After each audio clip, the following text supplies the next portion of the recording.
Hi! Today I'm going to talk about why I returned the Guava crib. I'm going to start off with talking about what I bought it for, what I liked about it, what I didn't like about it. So first, why I purchased the travel crib. Well, this all started because we were going on an international trip. My daughter was around 5 months at that time, and I was still super anxious about her sleep habits. And I know a lot of people say pack light, but I really wanted to have a safe sleeping area that she was used to. So I wanted to get the travel crib so I can practice with it at home and then bring it with me. As like a secondary reason, something I probably wouldn't use as often, this would also be a crib that I can use if I go to my parents' place, my in-laws' place, or maybe even a friend's place where she needed a place to nap because she doesn't really do well in strollers or carriers, but that's another thing. So moving on to the good. Guava is known, if you go online, it comes up a lot for people looking for travel cribs because number one, it is definitely lightweight. It's only 15 pounds and it's pretty easy to carry. Number two, it has a really good carrying case. You can use your hands or you can wear it as a backpack and it fits in the overhead bin. So that is really nice. I would also say it's very easy to take out and put away. Here's a video of me doing it. When you take it out, you undo the legs and you snap all four corners of the mattress in place.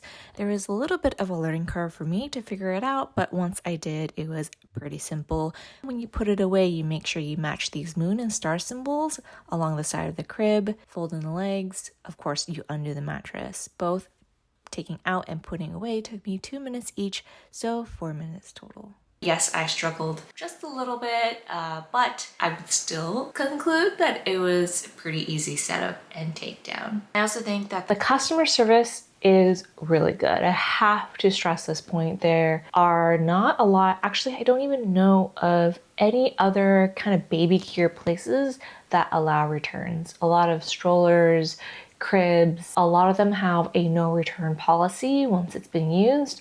I assume maybe it's for safety or sanitary reasons, but Guava allows returns, and that was huge for me and one of the main reasons why I decided to try it out in the first place. When I initiated the return, it was pretty simple. They asked for some feedback if I wanted to share it, but it was really no questions asked in a sense that I didn't really have to prove why I wanted to return it. They gave me a shipping label and I just packed it up and sent it back.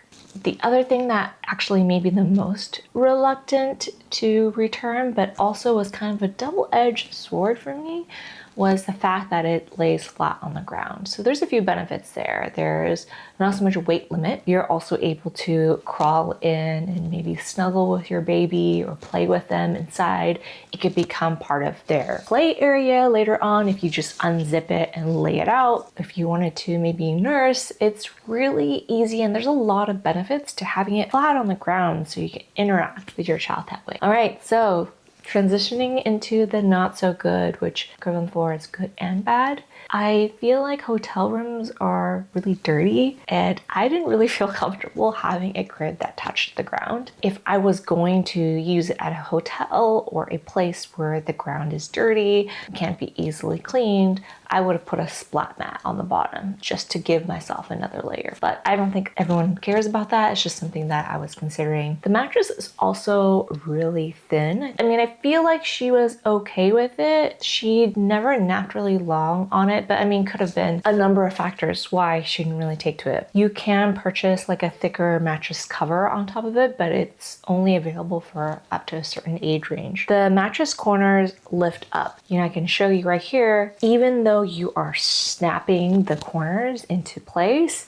they all like lift up slightly. It didn't seem to really bother her, but it bothered me and I really wanted it to lay flat. The sun cover, which at first I thought it was actually great because it can keep the crib kind of dark. What's not great is when your child starts standing up, it's actually flat on top of the crib. So they wouldn't be able to stick their head up. Also, the way it attached to the corners, it didn't feel super secure. I feel like if I didn't attach it well enough, it would easily fall off. So that felt like a little bit of a safety hazard in my opinion, but I haven't seen any complaints on the reviews. The black mesh was another thing where I didn't super like. I mean, design-wise, not my favorite, but it didn't bother me enough. What really bothered me the most is when I had a baby monitor, the black mesh seemed like it made it slightly harder to see through versus the other travel crib I ended up getting. It was light gray, so it felt like it was easier to see her through it. Not the biggest deal in the world though. So those were all the things that were not so great. Now I'm just going to talk about a very common feedback in the reviews about the zipper being really loud and waking up their baby. It wasn't really a problem for me. I don't feel like it was that loud. She also didn't really sleep that well in it, so I couldn't really tell if it woke her up or not because I didn't really get a chance to try it out. All right, so I gave you a lot of things that were great about it, a lot of things that weren't great about it. Honestly, thank you to their customer service for being so great and even allowing me the opportunity to try it with my daughter. I have friends that really like it and find it great for travel, so it could still be for you, but I just wanted to share my experiences with it. And that's all for me today. If you have any experiences with the Guava travel crib or any other travel cribs that you liked or disliked, please comment down below. Otherwise, I'll see you in the next one. Bye.